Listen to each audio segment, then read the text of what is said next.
আসসালামু আলাইকুম, welcome back to my channel. আশা করি সবাই ভালো আছেন।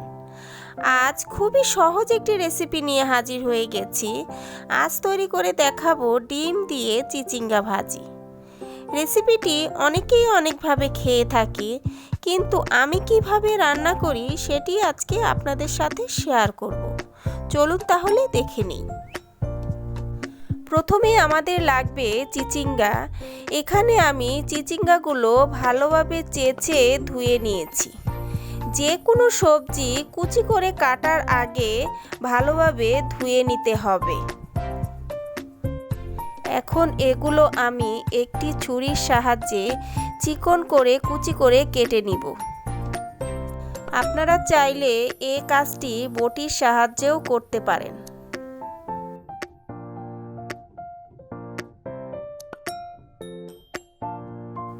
সবগুলো চিচিঙ্গা কাটা হয়ে গেছে। এখন এগুলো ভেজে নিতে হবে। এর জন্য প্রথমে চুলায় একটি কড়াই বসিয়ে দিয়েছি। দিয়ে দিব সামান্য একটু তেল, দিয়ে দুটো ডিম ভেঙে ঝুড়া করে ভেজে নিব। এর সাথে সামান্য একটু লবণ দিয়ে দিব।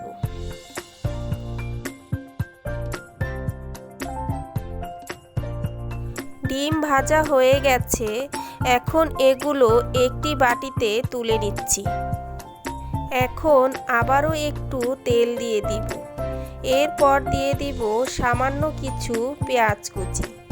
পেঁয়াজগুলো তেলের সাথে হালকা একটু ভেজে নিব।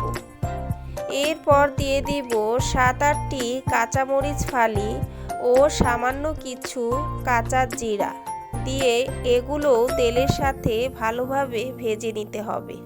এরপর দিয়ে দিব কেটে রাখা চিচিঙ্গাগুলো দিয়ে উপর নিচ করে ভালোভাবে নেড়ে চেড়ে দিতে হবে।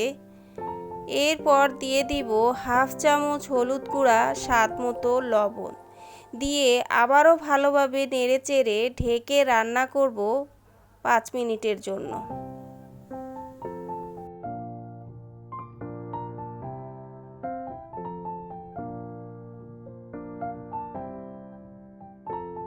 ফিরে এলাম 5 মিনিট পর। অনেকটুকু ঝোল বেরিয়েছে এবং চিচিঙ্গাগুলো মোটামুটি সেদ্ধ হয়ে গেছে। এখন এর মধ্যে দিয়ে দিব তুলে রাখা ডিমের ভাজা। ডিম ভাজাটা দিয়ে আবারও ভালোভাবে নেড়ে চেড়ে ঢেকে রান্না করব প্রায় 2 থেকে 3 মিনিটের মতো।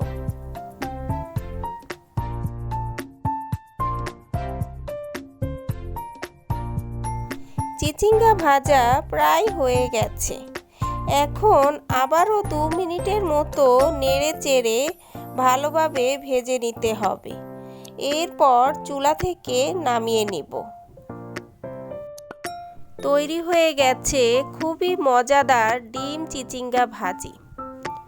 গরম গরম ভাতের সাথে খেতে অসম্ভব মজার।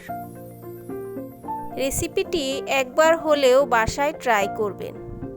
আর কেমন হয়েছে আমাকে কমেন্ট করে জানাবেন। যদি ভালো লেগে থাকে তাহলে লাইক, কমেন্ট, শেয়ার করতে ভুলবেন না। আল্লাহ হাফেজ।